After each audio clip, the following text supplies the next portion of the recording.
Sobat Piat, saat ini saya sedang magang di Rumah Inovasi Daur Ulang atau RINDU, Pusat Inovasi Agroteknologi Universitas Gadjah Mada, Yogyakarta. Seperti yang Sobat Piat tahu, bahwa masalah sampah sudah menjadi masalah yang pelik di Yogyakarta. Apalagi setelah TPA Piungan ditutup. TPA Piungan sendiri ditutup dikarenakan overkapasitas. Sampah yang ada di dalamnya minim dalam pengolahan, sehingga sampah organik banyak yang menumpuk di sana. Tumpukan sampah tersebut dapat membusuk dan menghasilkan gas metana sebagai salah satu gas rumah kaca yang dapat menyebabkan pemanasan global. Selain itu, tumpukan sampah tersebut juga dapat menghasilkan air lindu yang dapat mencemari perairan di sekitarnya. Oleh sebab itu, yuk dimanapun kalian berada, jangan lupa untuk peduli dengan masalah sampah dan mengolah sampah secara mandiri dari rumah.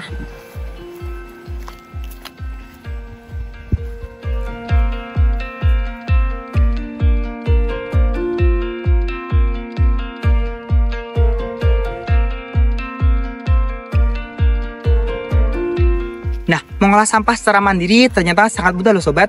Terutama untuk mengolah sampah organik yang disediakan di rumah, kita dapat menggunakan cara pengomposan.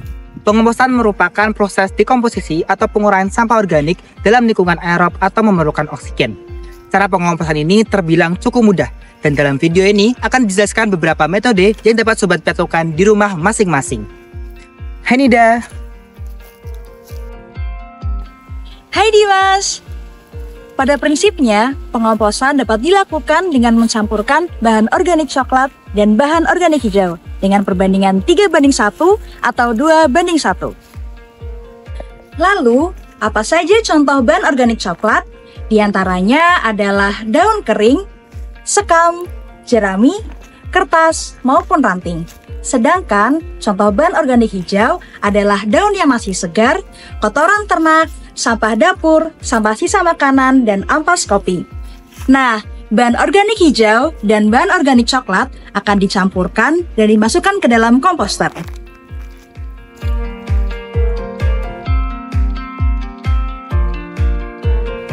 Komposter apa saja yang dapat Sobat Piat gunakan di dalam lingkungan rumah tangga?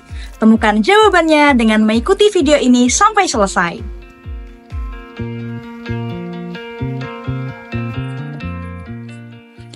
Berikut adalah beberapa jenis komposter yang dapat digunakan oleh Sobat Piat. Di antaranya adalah kompos bag, ember tumpuk, dan tong pengomposan.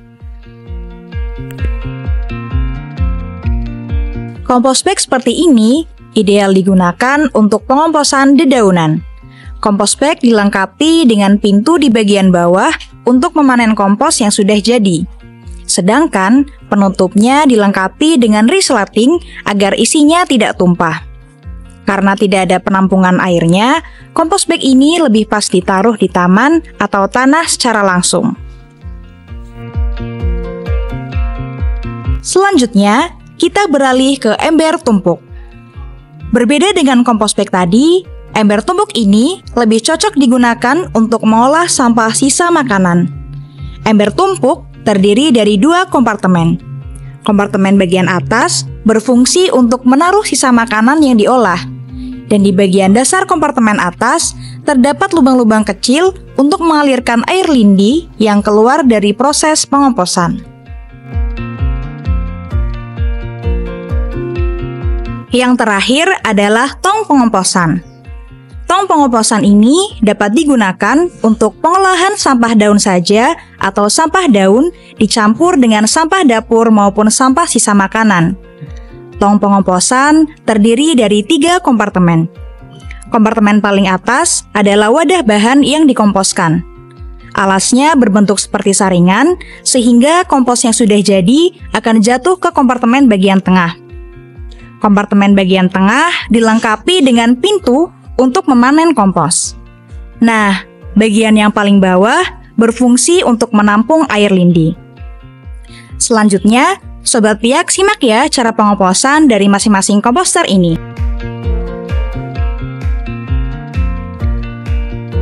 Kita akan melakukan pengomposan menggunakan kompos bag. Pertama, kita masukkan daun kering.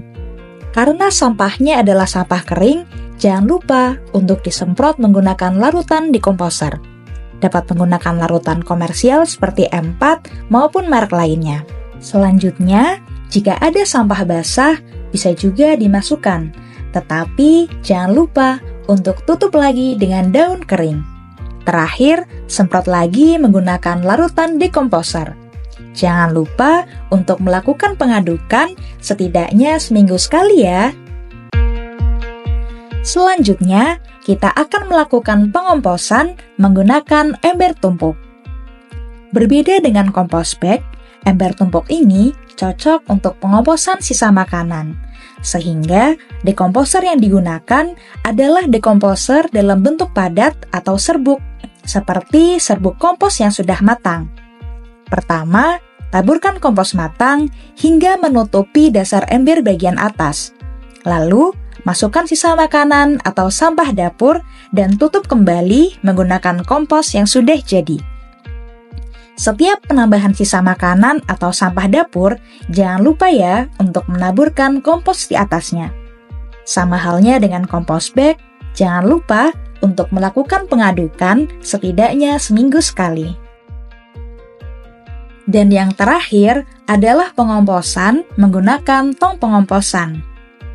Masukkan sampah daun dan juga sampah dapur, lalu semprot menggunakan larutan dekomposer. Setiap penambahan bahan baru, tambahkan dekomposer ya. Karena pengomposan merupakan proses fermentasi aerob, untuk semua komposter perlu dilakukan pengadukan, setidaknya seminggu sekali. Selain itu, perlu dicek juga kelembapannya. Jika terlalu kering, jangan lupa untuk disemprotkan dengan larutan dekomposer. Jika terlalu basah, tambahkan dekomposer bentuk padat seperti kompos yang sudah jadi untuk menyerap kelebihan cairan.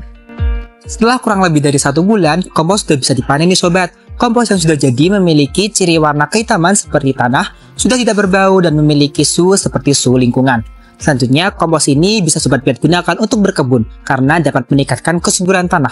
Selain itu, juga bisa dapat Sobat Piat gunakan untuk dijadikan sebagai dekomposer bentuk padat. Sobat Piat, demikian tadi cara untuk mengolah sampah organik di rumah.